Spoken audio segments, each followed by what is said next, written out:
In my last video, I talked about the secret to creating the reality that you're looking to create, so the reality creation.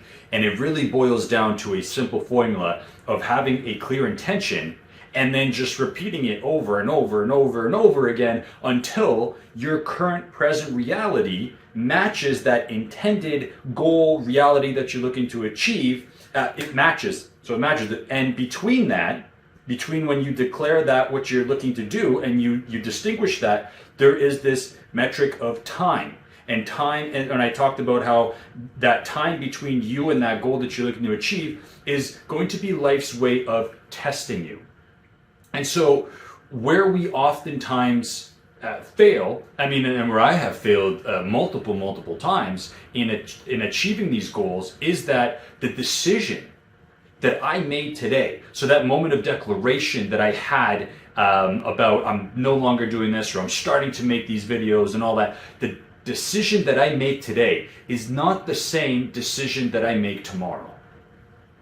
And what I mean by that is that every single day, I tend to give out different mixed signals about what I want to be doing and where I want to be going. Now, there's nothing wrong with changing your mind. Nothing wrong with that. However, it's the fact that I need to stay conscious to the fact that when I do change my mind, I change the direction in which I am going. I am telling the universe that I no longer want to go straight, I now want to go right. Okay? But what was happening is that I would make the declaration and I was conscious in it and I was meaning the declaration, and so I want to go straight. But then tomorrow I say, no, I want to go right. And then left, and then back, and then left, and then right, and then straight, and then back, and then step back and swoop. And so what I was telling the universe is I just want to go this way and that way and that way. And then over a period of time, I say, hey, look, this method isn't working. I blame the method. I blame this. I tried it, and I didn't really get much progress, and there it is. Or it would just take me a considerable amount of time to get from where I am right now and to get to the actual place that I was looking to do. And if you look at masters, people that have mastered this, or someone that is very experienced in this, mastery is just simply choosing the same thing over and over again until you achieve what you're looking to achieve. And so you start, as you choose the same thing, you reduce that time it takes you from your current reality to achieving that goal that you're looking to do. And that's mastery. That's all it is. And so what we oftentimes fall subject to when we are in a moment of declaration, like, I don't know, I want to lose weight starting Monday. And so I'm in a state where I have decided. And the thing is we're creating our reality on a minute-to-minute basis. And if you're not conscious to it, you're then unconscious. And if you're unconscious, you are following your old familiar patterns that you've done the day before, the months before, and the years before. Essentially, you're just repeating the same patterns that you were doing before. But if you stay conscious to it, you position yourself in a place of decision, in a place of choice, in where you get to choose your reality. And so we essentially, by looking at it from that perspective, we are creating our reality from a minute-to-minute, on a minute-to-minute basis. And so, as I mentioned earlier, it's the directional pattern things that we say, okay, I want to go here, yet I don't do the action to do that. I want to go there, but I also like to dabble in here and dabble in there and dabble in there. So the progression in me actually going in the direction that I want to go is either taking a really long time or it's slow. And some of the common reasons as to why this happens is that when we decide to do something, we don't believe that we're going to do it. Another reason is that we don't know what we want to choose. There's so many options out there, so we're stuck in this indecision bias. We're like, if I choose this way or that way, this or that, me being an engineer, I also want to make sure, another thing we fall subject to, and me being an engineer, I do this all the time, is that I want to make sure that I pick the best decision for myself. And when we do that, what happens is that I spent a considerable amount of time meticulously calculating and projecting what to think about, what my action is going to do, what's it going to portray. And what happens is that my decisions and my choices become a lot more cautious, and they take a considerable more amount of time to actually take and get the decision. And then, since they're so calculated, I have an expectation of what to do. And when I go about that way of being, when I go and actually do the thing, and it's not the way I want it to be, I then completely collapse. I'm like, oh, this isn't gonna work. So there's this. We enter into this place. Just to recap, is we continue to choose a different thing. We don't believe in what we choose. We don't know what to choose, and then when we do try and choose something, we try and choose the best possible thing that guarantees the best possible outcome. But the reality is that we're looking to create something new, usually something new, this reality that we're not familiar with, from a place of an older reality in which we don't know what we don't know over there. And so instead of consciously choosing the same thing repeatedly over and over again, we leave it up to chance instead of choice.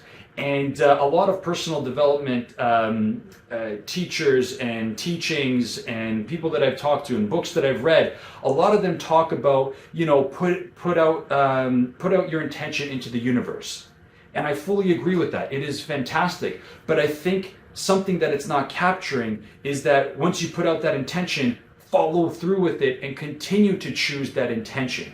You see, because when we put out our intentions, okay, now I'm going to leave it to chance. That I'm banking on the fact that I'm going to now fall unconscious. Okay, well, I want $1 million, and I'm just going to leave it out there in the universe, and maybe it's going to do something, and it's going to come my way. But I'm going to then fall back into my unconscious way of being, which is just my regular self, and doing the exact same thing over and over again, expecting a different result. What is that? Albert Einstein said that's crazy. So what I'm sharing with you here is that when you decide, come from a place of choice rather than chance. So with that, I'm going to jump into a personal experience that I'm having, that I'm experiencing right now. So I have declared that I'm going to create 10 videos sharing my journey in personal development and what I've gone through and some of the experiences and the learnings that I've had in there. And this is something that terrifies me for some odd reason or whatever. It terrifies me more than the skydiving that I've done. It terrifies me more than the scuba diving with sharks that I've done, the street fights, the street races that I've done, all kinds of crazy things. I'm more scared of making these videos than that. And so the experience that I'm having right now is this is officially kind of my second video, and I'm very conscious to what is happening. And what's going on is that I made the intention, I made the first video, and then I felt all my old, I'm feeling my old unconscious patterns of being, of just coming in there, and it's trying to sabotage what my choice is. And if I were to fall unconscious to it, I wouldn't be able to pick up on it because it's so familiar, it's so common that I would just plug right into it and I would just not do this, to be honest. And so the method that I found was I actually write it down. I actually give it almost a voice. I visualize it. And when I write it down, I don't keep it in my head. Instead, I put it down on paper, and then later I'm able to reference that when I'm no longer engaging with that fearful part of myself. I'm able to then engage and look at the relationship that I have to that fear and look to transform it, and then continue to create these videos and continue to put out into the universe my intention and continue to repeat it enough times until I reach that goal. And when I reach that goal, we'll see what happens. So with that, I conclude this video. Basically, we were talking about the frequency. It comes down to when you make a choice, repeat it as many times as you can, and do your best to stay conscious to that choice that you've made, because there's a variety of ways in which we are masters of sabotaging our actual choices and keeping us back to where we are. And the method I found that works very well for this is to actually write it down on a piece of paper right next to you. Like I had it right on my desk as I was making the videos, as I was editing the videos, and as I was going about my day. And you write it down, and then later you can actually reference it. Don't keep it up in here. Put it out on paper, put it out somewhere so that later you can see it and you can engage with it, and you get a lot more information about yourself and awareness, and you start to figure out, oh, this was just a fearful part that I was engaging with, and this isn't as scary as I thought it'd be. So with that, conclude this video and keep crushing it.